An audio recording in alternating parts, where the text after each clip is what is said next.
وده كان شكل الرز بلبن بتاعنا بعد ما خلص. مش قادرة اوصف لكم طعمه حلو قد ايه.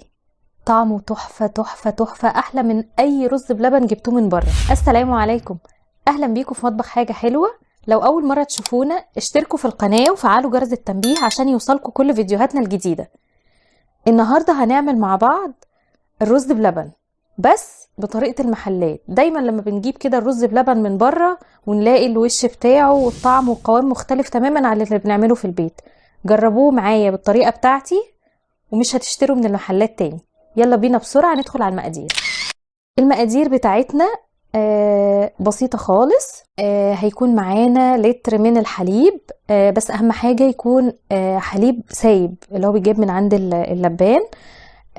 ما يبقاش اللي هو المعلب، لان بيدي نتيجة مختلفة تماما في الرز بلبن عن المعلب اللي هو بيبقى في العلب ده. لا، مختلف خالص خالص في الطعم. فهنجيب لتر. انا كان عندي لتر شايلاه في الفريزر، عشان كده تلاقي فيه قطعة كده من التلج في الحلة بتاعتي. ومعانا نص كوباية من الرز. كل كيلو من اللبن بياخد نص كوباية رز، يعني لو هتضعفوا الكمية ضعفوها. بعد كده معانا نص كوباية من السكر، معلقتين من اللبن البودرة، معلقتين كبار من النشا، ومعلقتين من الكريم شانتيه.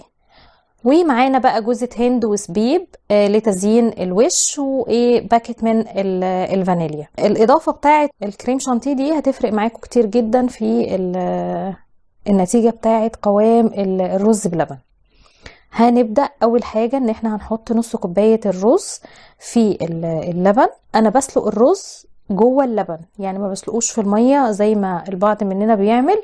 لا، انا بحط الرز يتسلق جوه اللبن، بتفرق جدا جدا في الطعم، وتلاقي الرزاية واخدة من طعم اللبن وبيبقى طعمها جميل ودايبة كده.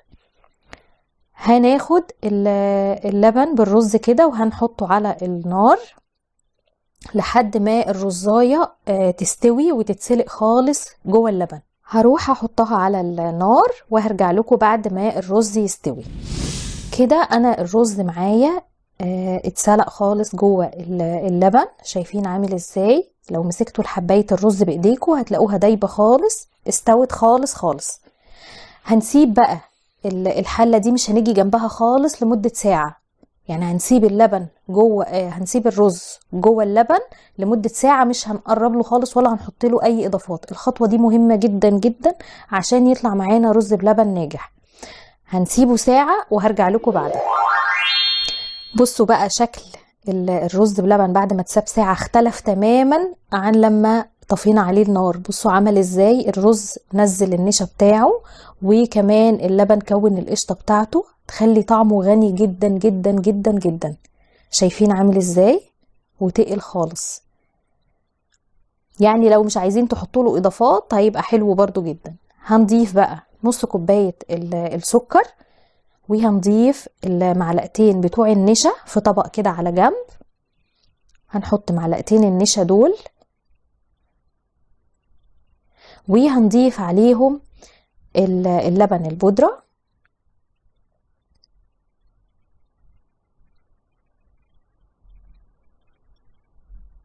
وكمان هحط معاهم المعلقتين بتوع الكريم شانتيه كلهم كده على بعض في بولة على جنب لوحدها، عشان هدوبهم في شوية مية، عشان بس النشا لو انا حطيته كده هيكلكع. لكن لا، انا هدوبه في شوية مية بره مع باقي المكونات الجافة لحد ما يدوب معايا خالص. اول ما يبقى سائل كده زي ما انتوا شايفين وما يبقاش فيه اي تكتلات، هضيفه على الرز بلبن بالشكل ده، وهقلب كويس، وهرجع ارفعه على النار لحد ما قوامه يتقل معايا. هطفي عليه، هحطه على النار وارجع له. ده كان الرز بلبن بعد ما طفيت عليه النار وتقل واختلطت المكونات كلها زي ما انتوا شايفين كده. هضيف باكت الفانيليا. باكت الفانيليا ما بنضيفوش غير بعد ما بنطفي النار، عشان يفضل محتفظ بالنكهة بتاعته وريحته تفضل حلوة. هنفضيه بقى في بولات، اي بولات عندكم ممكن تفضوها فيها على حسب الحجم اللي انتوا حابينه. زي ما انتوا شايفين كده. مش قادرة اقول لكم ريحته عاملة ازاي، ريحته قلب البيت كله، الريحة بتاعته جميلة جدا جدا.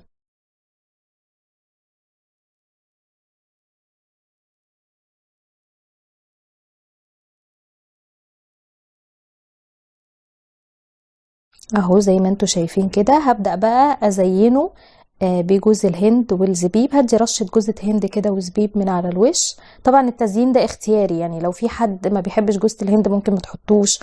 لو حد حابب يحط حاجة تانية زي مثلا القرفة او حابب يحط مكسرات، ممكن تضيفوا اي حاجة انتوا بتفضلوها على الوش بتاع الرز بلبن، هيدي نكهة وريحة حلوة قوي. انا بحب بصراحة احط جوزة الهند لانها بتبقى ريحتها حلوة جدا مع الرز بلبن.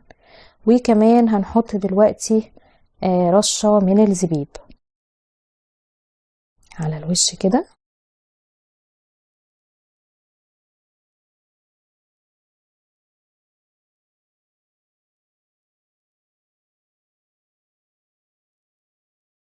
اهو الكمية بتاعة الكيلو اللبن عملت معايا 7 بولات من اللي هي الكبيرة دي. طبعا لو انتوا فضيتوه في حاجة اصغر هيعمل معاكم كمية اكبر. ده كان الرز بلبن بتاعنا بعد ما خلص. بالهنا والشفا. لو الفيديو عجبكم دوسوا لايك واشتركوا في القناة وفعلوا جرس التنبيه عشان يوصلكم كل فيديوهاتنا الجديدة. مع السلامة.